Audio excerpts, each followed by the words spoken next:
There is a very specific sound a house makes when you break its bones. It isn't a clean snap like a dry winter twig in the woods. It's a deep, agonizing groan, a visceral tearing of old wood and rusted nails that sounds almost exactly like a living thing trying desperately to catch its breath. At exactly 2:14 p.m. on a Tuesday afternoon, I stood frozen in the hallway of my own home, listening to that terrible sound. A sticking sound Stanley sledgehammer had just been driven blindly through the drywall, separating my kitchen from the living room. A thick grey cloud of 40-year-old drywall dust exploded outward, rolling through the air and catching the afternoon sun. It hung there in the beams, filtering through the bay window, glittering like dirty snow. That dust wasn't just plaster and crushed chalk, it was the trapped air of 1978. It was the physical memory of the exact spot where my late wife, Helen, had insisted we hang a sprawling floral wallpaper that took us 3 grueling weekends to line up perfectly. Now her meticulous work was a jagged, gaping wound of shattered gypsum, exposed wires, and ragged paper. A man's home is a ledger of his life, recording every quiet triumph and silent tragedy in its floorboards and paint strokes. Through the dense cloud of particulate, I could see the splintered remains of a vertical stud. Not just any piece of cheap pine. That was old-growth Douglas fir, a true 2-inch thickness, sitting squarely in the middle of a load-bearing span.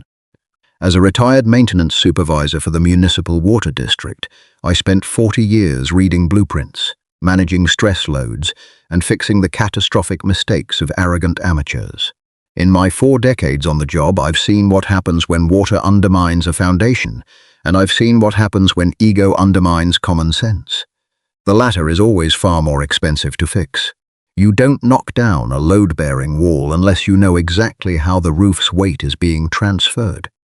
But the man swinging the hammer didn't know the difference between a floor joist and a jackstud. Standing in the center of the wreckage, coughing performatively and laughing, was my son-in-law, Greg. He was 34 years old, a self-titled digital wealth consultant whose only calluses came from aggressively typing on a sleek silver MacBook. He was wearing a pair of dark, raw denim jeans that had never seen a single day of actual sweat-inducing labor. On his hands were pristine, brand-new leather work gloves, the kind you buy at a boutique hardware store for $45, stiff and entirely unblemished. He looked like an actor cast in a television commercial for a hardware store, completely disconnected from the dangerous reality of the heavy iron he was swinging. Some men mistake destruction for progress.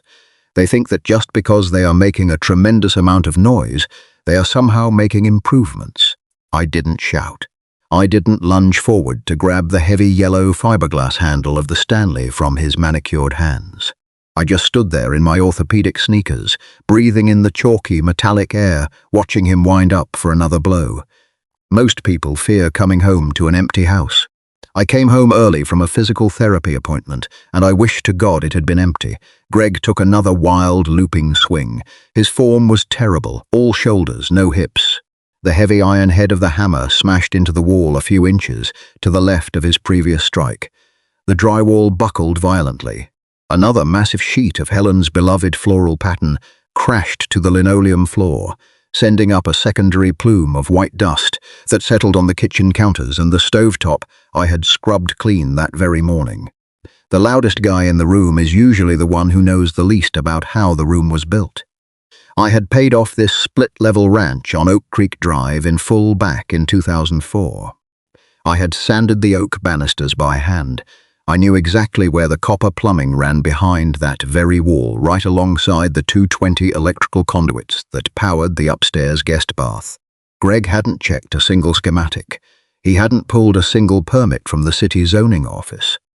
He had simply watched a few weekend home makeover shows, bought a heavy piece of iron, and decided he was a visionary architect. He finally noticed me standing there in the shadows of the hall. He didn't drop the hammer in a panic. He didn't offer a frantic apology for tearing into the structural integrity of my property without asking. Instead, he casually leaned the 16-pound head of the sledgehammer against the debris, completely oblivious to the fact that the ceiling framing directly above his head was now structurally compromised. He wiped a thick streak of white dust off his forehead with the back of his pristine glove, smudging it into his perfectly styled hair, and gave me a wide, arrogant grin. He shouted over the settling debris, claiming he was just opening up the sightlines. He wiped the drywall dust from his designer jeans, smiled at me, and said he was dragging my house into the 21st century. He had no idea he was actually just building his own financial tomb. My name is Arthur. I'm 68 years old, and for 42 of those years I worked as a maintenance supervisor for the municipal water district. I know how things flow. I know how pressure builds in a closed system, and I know exactly when a pipe is going to burst. I spent my entire adult life fixing the essential infrastructure that people take for granted until the exact moment it fails. The thing about having genuine financial stability is that nobody believes you when you look poor. I drive a 2006 Toyota Tacoma with a crack in the passenger mirror I've been meaning to fix for 3 years. I wear faded flannel shirts from Tractor Supply, and I buy my work boots on clearance. But what my son-in-law didn't know, what a lot of people don't know, is that I bought this 1978 split-level ranch on Oak Creek Drive back in October of 1982, and I paid the mortgage off completely on a Tuesday afternoon in April 2004. I remember the exact date because my late wife, Helen, made a pot roast to celebrate, and we burned the bank's final payoff letter in the Weber grill on the back patio. A house is just a box of wood and wire until you bleed into it.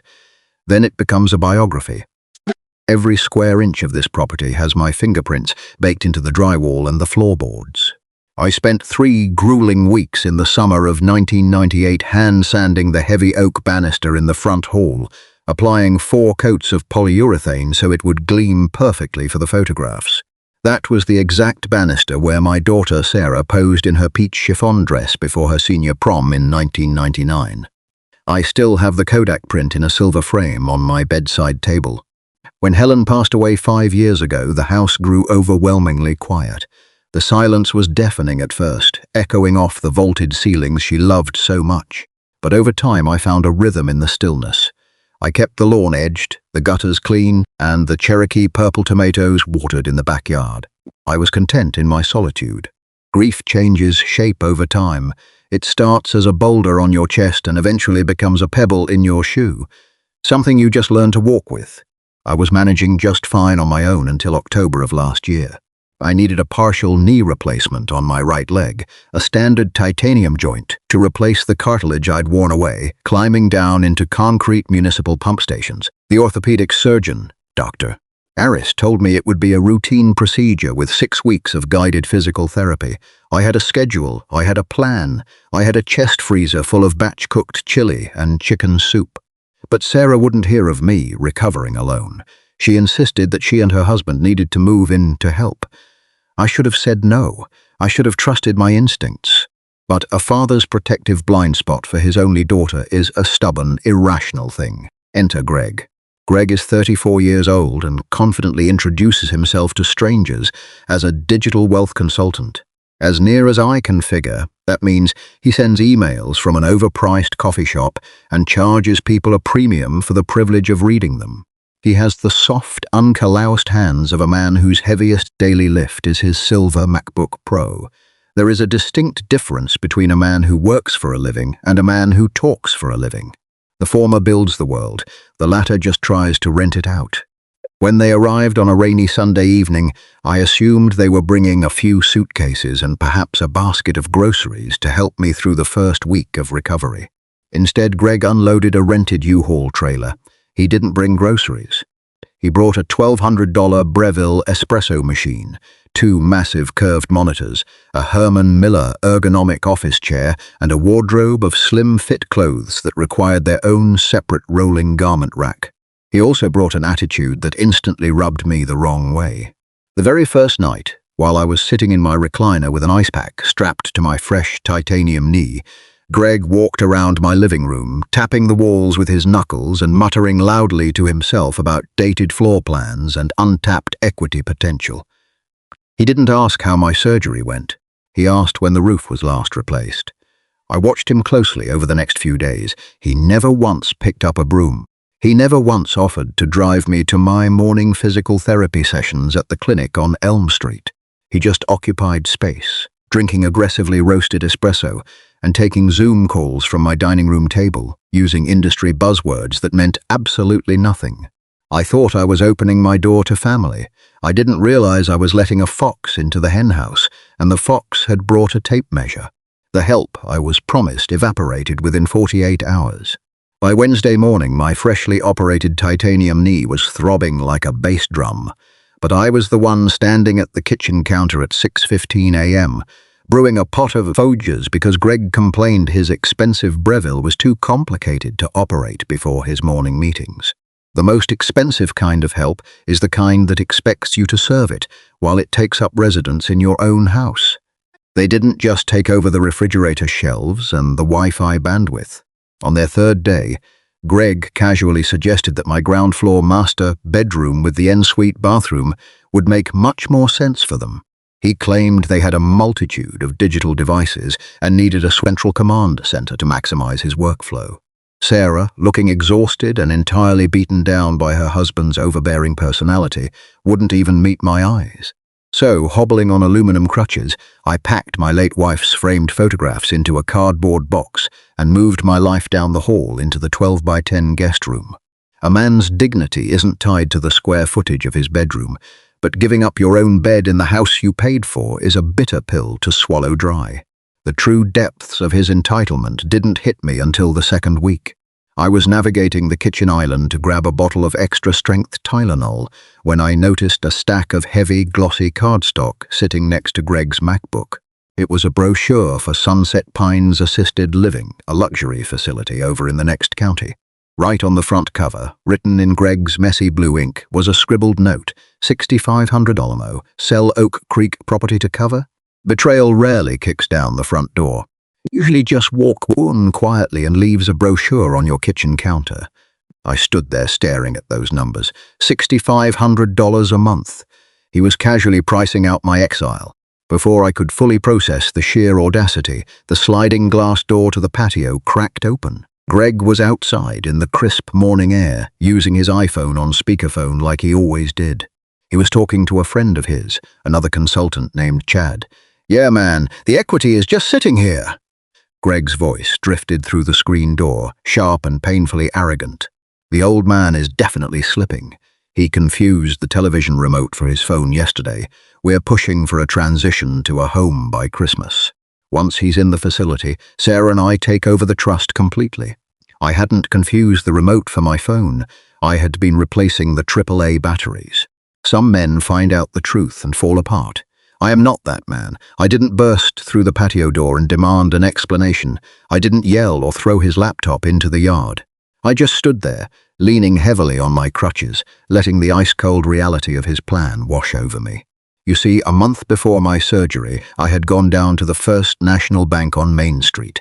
I had added Sarah's name to my primary checking account, just in case there were complications with the anesthesia and someone needed to pay the utility bills while I was incapacitated.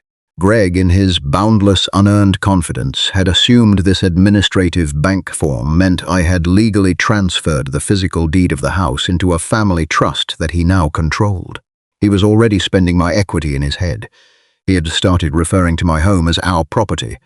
Arrogance is a fast-growing weed. It only needs a single drop of assumption to take over the whole yard. That brings us back to that Tuesday afternoon at 2:14 p.m. I had just finished 45 minutes of agonizing leg extensions at the Elm Street Physical Therapy Clinic. When my driver pulled up to my curb, I didn't see my quiet suburban home. I saw a massive, rusted 20-yard commercial roll-off dumpster from Waste Management parked directly in the center of my driveway. It was entirely blocking the path to my own front door. A thief steals your television in the dead of night, but an entitled relative tries to steal your entire life in broad daylight. I paid the driver, adjusted my knee brace, and walked through my front door to find the air thick with chalk. Greg was standing there in his boutique leather gloves, smashing the load-bearing Douglas fir stud with a Stanley sledgehammer. The wall separating the kitchen from the living room, the very structural spine holding up my second-story floor joists, was halfway gone in the name of an open concept. Greg thought I was too old to fight back, But what he didn't understand is that an old man with nothing but time is the most dangerous enemy you can make. If you've ever had someone mistake your kindness for weakness, you know exactly how my blood was boiling in that moment. Hit the like button if you believe a man's home is his castle, and subscribe, because what I did next taught my son-in-law a very expensive lesson. If you've made it this far, do us one quick favor. Subscribe. A lot of people watch without ever doing it, but it costs you nothing and means everything to us. Thank you genuinely. I stood there in the settling dust as Greg waited for my reaction. He had the sledgehammer resting near his boots, his chin tilted up in a silent challenge. He expected me to yell. He expected an old, frail man to throw a tantrum about wallpaper and disruption. I didn't give him the satisfaction of a single raised decibel. You can tell a lot about a man by how he swings a sledgehammer in a house he doesn't own. But he's about to find out you can tell even more about an old man by how quietly he lets him do it. I simply nodded, asked him to please sweep up the drywall chunks before they scratched the original and limped quietly back to my guest room. True power doesn't need to raise its voice. It just needs to know the law. The very next morning at exactly 9 a.m. I drove my dusty Toyota Tacoma down to the First National Bank on Main Street. The teller, a sweet woman named Brenda, buzzed me into the vault. I accessed safety deposit box number 412 and pulled out a manila envelope. Inside was the original deed to the Oak Creek property, stamped, notarized in 1982, and entirely, exclusively in my name. I also pulled out a standard boilerplate residential lease agreement I had printed off the internet the week they moved in. When Greg and Sarah first arrived, Greg had immediately demanded a signed lease, not because he intended to pay me a single dime of rent, of course. He needed proof of residency to update his Geico car insurance policy. He wanted to register his sleek 2021 Audi A4 in my quieter suburban zip code to dramatically lower his monthly premiums. He was so aggressively focused on saving himself $80 a month that he barely glanced at the 4 pages of standard legalese I handed him on a clipboard. A man who is entirely focused on what he can take from you will rarely bother to read the fine print of what he's signing away. If he had bothered to read page 3, he would have noticed clause 4B. I had highlighted it myself before handing him the pen. It explicitly stated, "Tenant assumes full financial and legal liability for any unauthorized alterations to the property, including but not limited to structural damage, repair costs, and any resulting municipal or city fines." Greg had signed his name in bold blue ink right below it on October 12th. I slid both documents back into the envelope, locked the metal box, and felt a profound sense of calm wash over my titanium knee. The following Tuesday, at exactly 7 a.m., I sat in a cracked red vinyl booth at Lou's Dine on 4th Street. The air smelled of burnt bacon grease and bitter coffee. Across the Formica table sat Marcus. Marcus is a man made of reinforced concrete and municipal code. He is the city chief building inspector, a decorated veteran, and a man who has mercilessly deployed the Sicilian defense against me on a chessboard every Tuesday morning for the last 15 years. When you spend your life playing by the rules, your best friends tend to be the men who enforce them. Marcus took a slow sip of his black coffee, no cream, never sugar.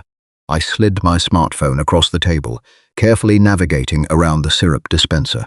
On the screen was a crisp, high-definition photograph of Greg mid-swing, obliterating the load-bearing Douglas fir stud.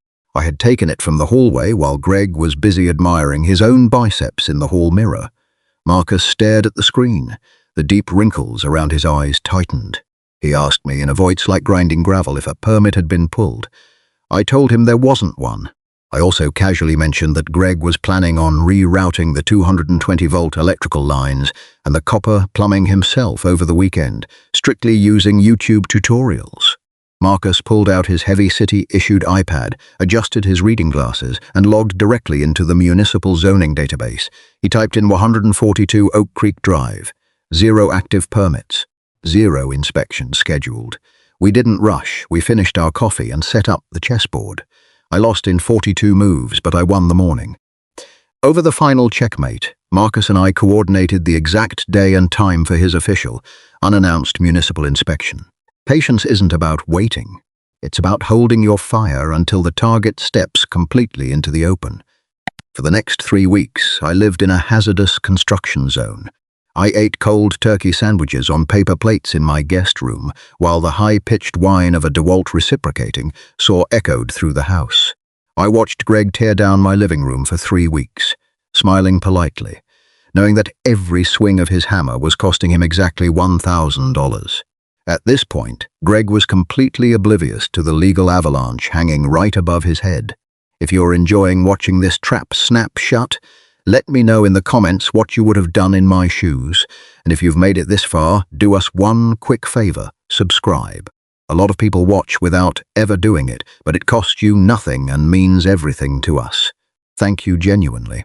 The annual Oak Creek Drive Labor Day block party is a sacred suburban tradition. Every first Monday in September, the street is blocked off with orange traffic cones, and the neighborhood gathers to share overcooked hamburgers and quiet judgment. It was a perfectly clear afternoon, the kind of late summer day where the heat finally breaks and the air smells like charcoal smoke and freshly cut Bermuda grass. For Greg, the block party was not a community gathering, it was a stage. He had spent the morning dragging my aluminum folding lawn chairs out to the front yard, positioning himself perfectly next to the Weber grill. He was holding a paper plate sagging under the weight of Mrs. Higgins' famous mustard potato salad, loudly holding court with the neighbors. A man who constantly brags about his own success is usually just trying to drown out the quiet voice in his head, telling him he's a fraud. I sat in the shade of the old maple tree, nursing a tall glass of unsweetened iced tea. I listened as Greg confidently explained to Tom, the retired postal worker from across the street, how he was flipping my property.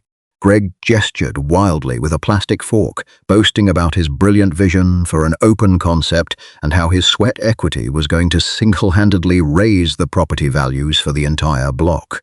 He was wearing a tight designer polo shirt, playing the part of the visionary real estate mogul to perfection. He didn't notice the white municipal Ford F-150 turn the corner until it was parked perfectly parallel to my driveway. The heavy door slammed shut and Marcus stepped out. He was in full uniform, navy blue city inspector polo, heavy work boots, and a severe expression carved into stone. Tucked under his left arm was a thick aluminum clipboard holding a stack of paperwork, topped by a bright red official city stop work order. Reality is a bill collector that doesn't care how loud you scream when the invoice finally comes due. The low hum of neighborhood chatter began to die down as Marcus walked past the orange traffic cones. He didn't look at me. He didn't acknowledge our 15 years of Tuesday morning chess games. He walked with heavy, measured steps straight toward the barbecue. The neighbors instinctively stepped back, parting like the Red Sea to leave Greg standing entirely alone by the grill. Marcus stopped 3 feet from Greg. He looked down at his clipboard, then looked up, his voice carrying clearly in the sudden, deafening silence of the street. "Gregory Thomas Vance?" Greg had just taken a large bite of a hot dog. He chewed slowly, his bravado instantly evaporating. He nodded, suddenly looking very young and very out of his depth. "I am the chief building inspector for the municipality," Marcus stated, his voice flat and devoid of any warmth. "I am serving you with an immediate stop work order for unpermitted, structurally hazardous demolition at this address. You are also being served with a municipal citation for violating City Code 402B regarding the unauthorized removal of a load-bearing structure." Marcus didn't pause for breath. He ripped the bright red form and a heavy yellow carbon copy from his clipboard and shoved them directly into Greg's pristine hands. "The fine is $50,000, payable to the city clerk's office within 14 days. A lie can travel halfway around the neighborhood while the truth is still putting on its boots, but when the truth finally kicks the door down, it leaves a hell of a mark." Greg's face drained of all color. He looked at the red paper, he looked at the $50,000 figure printed in bold, undeniable type. He dropped his hot dog into the grass. Panic finally shattered his arrogance. He spun around, his eyes frantically searching the crowd until they locked onto me, sitting quietly in the shade. "Arthur!" Greg yelled, his voice cracking. "Arthur, tell him you own the house. The fine goes to the property owner. Tell him." I didn't rush.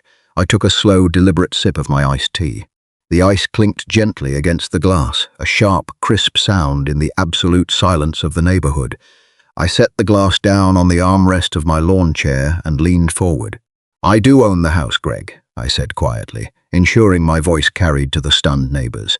"But you signed a residential lease agreement on October 12th. I suggest you read Clause 4B, the one where the tenant assumes full legal and financial liability for any unauthorized structural alterations or resulting municipal fines." Before he could stammer out a response, I reached into the breast pocket of my flannel shirt. I pulled out a heavy cream-colored piece of cardstock. I stood up, walked slowly over to the plastic picnic table, and slid it directly next to the bowl of potato salad. "That $50,000 fine is entirely your problem, son," I told him, my voice completely steady, "and this is your official 30-day eviction notice. Furthermore, I'll be keeping your $2,500 security deposit to hire a licensed structural engineer to fix the massive hole you blew in my living room." 82-year-old Mrs. Higgins, the nosiest woman on Oak Creek Drive, slowly lowered her paper plate. She looked at Greg's pale, trembling face, shook her head, and audibly whispered to the crowd, "Well, bless his heart. Watching him pack his designer bags that night was satisfying, but it was nothing compared to the peace I felt the next morning." The silence that followed Greg's departure was not empty. It was heavy with the profound, settling weight of restored peace. That Sunday evening, I sat in my recliner, sipping the last of my iced tea, and listened to the rhythmic, defeated thud of his designer boots marching up and down my hardwood stairs. He dragged his rolling garment racks and his heavy, curved monitors out to his Audi A4 in the fading twilight. He didn't say a single word to me on his way out. He simply handed his brass front door key to Sarah, got into his car and drove away, leaving behind a cloud of exhaust and the shattered remains of his own unearned arrogance. A man never truly appreciates the quiet of his own home until he has survived the agonizing noise of someone actively trying to steal it. The fallout was swift and legally merciless. 2 months have passed since that Labor Day block party, and the reality of municipal bureaucracy has thoroughly crushed Greg's delusions of grandeur. He tried to fight the city fine, of course. He hired a discount attorney operating out of a heavily illuminated strip mall on Route 9, attempting to argue that my lease was predatory and that he was merely a helpful family member. The municipal judge, a no-nonsense woman named Honorable Davis, took exactly 14 minutes to review the case. She looked at Greg's bold blue signature on Clause 4B, cross-referenced it with Marcus's meticulously documented, time-stamped stop work order, and summarily dismissed the appeal. Greg is now living in a cramped, 600-square-foot walk-up apartment situated directly above a noisy dry cleaner over in the industrial park. From what I understand, he recently had to sell his $1,200 Brayville espresso machine on the internet just to cover a fraction of his mounting legal fees. You can build a towering facade out of expensive clothes and hollow buzzwords, but the real world will eventually hand you a bill that can only be paid with actual substance. As for Sarah, she didn't follow him to that apartment above the dry cleaner. She packed her own bags the day after the block party and signed a short-term lease on a small condo over by the lake to seriously evaluate the future of her marriage. It genuinely breaks a father's heart to watch his only daughter realize that the man she married is fundamentally hollow. But I couldn't cushion this particular blow for her. I paid for her first month's rent, hugged her tightly on the front porch, and told her my door would always be unlocked for her, but never again for him. You can point a child away from the fire 1,000 times, but eventually you have to let them feel the blistering heat of the flames so they understand exactly why you warned them in the first place. The house, much like my family, is slowly healing its broken bones. I used Greg's forfeited $2,500 security deposit to hire O'Malley Brothers Construction, a licensed, bonded, and deeply respectful local crew. Mike O'Malley, the foreman, went down to the city zoning office and pulled the proper municipal permits. The repair cost exactly $2,450. When the hydraulic jacks lifted my second-story floor, joists a fraction of an inch to slide the new heavy-duty engineered beam into place, the house groaned one final time. But this wasn't the sound of destruction. It was the sound of a heavy burden finally being lifted. It's a crisp Tuesday morning now. The neighborhood is still asleep, and the early morning dew is thick on the grass. My titanium knee is fully healed, and I can walk without a trace of a limp. I stepped out the back door just after dawn, leaving the repaired, quiet house behind me, and walked down to the undisturbed sanctuary of my backyard garden. I knelt in the dirt next to my raised cedar planter beds. I took a spool of rough jute twine and began gently, methodically tying up the heavy, sagging vines of my heirloom Cherokee purple tomato plants to their wooden stakes. The air smelled of damp leaves and autumn. I dug my bare hands directly into the earth, feeling the rich, dark topsoil pack beneath my fingernails. It was a cold, grounding sensation. I was exactly where I belonged, anchored to the soil I had bought, paid for, and protected. A man's home isn't just wood and nails. It's the sum of the respect he demands within its walls. If you liked this story, join our community by hitting that like button and subscribing for more real, raw, and family-centered stories. And as always, thank you for being a part of this.